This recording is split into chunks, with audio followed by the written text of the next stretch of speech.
The mansion had never been this quiet. Not the peaceful kind of quiet, but the heavy kind, where every breath felt borrowed and every second ticked like a countdown to disaster. Dr. Adrian Cole, one of the richest men in the country, stood frozen outside the ICU room. His expensive suit wrinkled for the first time in years. The digital clock on the wall glowed red. 1 hour. 1 hour. That was all the doctors had given his son. 12-year-old Leo Cole lay motionless behind the glass, machines surrounding him like silent guards. Tubes ran from his small body, and a steady beep echoed through the hall. Too slow, too weak. The head surgeon had spoken gently, but the words had still crushed Adrian's chest. We've done everything medically possible. His heart is failing rapidly. If no compatible donor appears within the hour. I'm sorry. Adrian had built empires, bought islands, saved failing companies overnight. But now, for the first time in his life, money meant nothing. He slid down the wall, covering his face with trembling hands.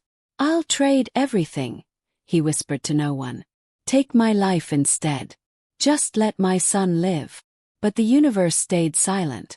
At the end of the hallway stood Miriam, the mansion's maid. She was in her early 30s, soft-spoken, always moving quietly, so quietly that most people barely noticed her. She had worked for the Cole family for 5 years, cleaning rooms, folding laundry, cooking simple meals, and watching over Leo. While the world saw a billionaire's son, Miriam saw a lonely child. Leo had been sick since he was little. While his father traveled endlessly for business, Miriam sat beside Leo's bed, reading him stories, helping with homework, listening to his dreams. He called her Auntie Miriam. When he was scared at night, it was her hand he held. Now she stood there, eyes fixed on the ICU door, tears silently streaming down her face. She glanced at the clock. 54 minutes and 18 seconds. Her hands clenched. She made a decision. Forgotten past. Miriam turned and walked, not away but toward the doctor's station. Excuse me, she said softly. The nurse looked up, distracted. I'm sorry, only family. I might be able to help the boy, Miriam interrupted, her voice shaking but firm. The nurse frowned. How? Miriam took a deep breath. I have a rare blood type, she said. AB negative. I was once registered as an organ donor. The nurse froze. That's extremely rare, she said slowly. But organ donation requires extensive testing. It could take days. Miriam swallowed hard. There's no time, she whispered. Test me. Please. The impossible choice. Doctors rushed her into a screening room. As blood tests were drawn, Miriam sat alone, hands folded, heart pounding, not with fear but certainty. She remembered the promise she'd once made to herself. Years ago, Miriam had lost her own son. Simple illness. Delayed diagnosis. A child gone too soon. She had survived but never truly lived after that. Until Leo. The test results came back. Compatible. Perfectly. The room fell silent. The surgeon looked at her with disbelief. You understand what you're offering. This surgery is dangerous. You could die. Miriam nodded without hesitation. If I don't do this, she said quietly, a child will die for sure. The surgeon hesitated. We need the father's consent. Father's breakdown. Adrian was still on the floor when they approached him. Mr. Cole, the doctor said gently. There is an option. Adrian looked up, eyes hollow. Don't give me hope.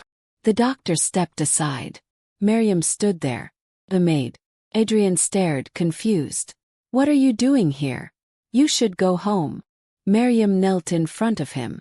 Sir, she said softly, please let me save your son. The words didn't register at first. Then they did. Adrian shot to his feet.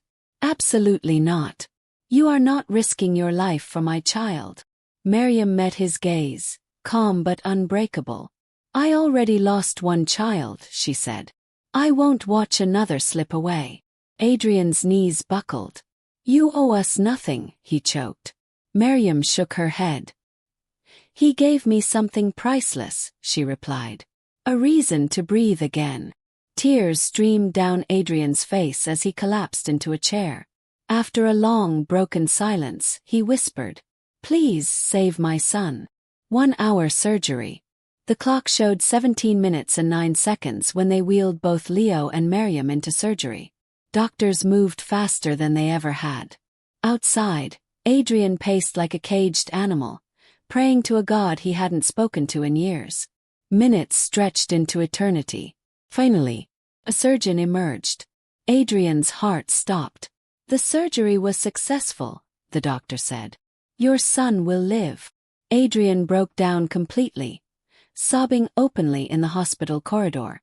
"But the donor?" he asked in fear.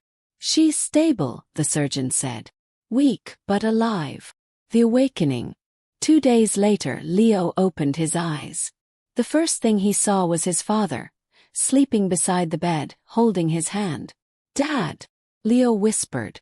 Adrian woke instantly, tears falling as he hugged his son carefully. "You're okay," he whispered. "You're safe." Leo smiled faintly. "Where's Auntie Miriam?" Adrian froze. A family rewritten. Miriam was recovering in another room when Adrian entered. He didn't speak. He knelt. A billionaire kneeling before his maid. "There is nothing I can give you that equals what you've done," he said, voice breaking.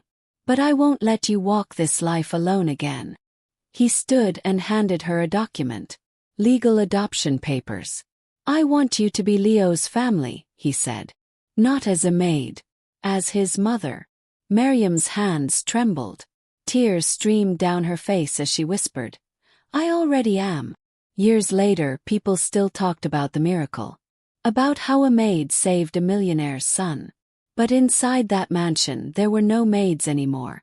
Only a family, built not by blood or wealth, but by love, sacrifice, and one impossible choice made in the final hour.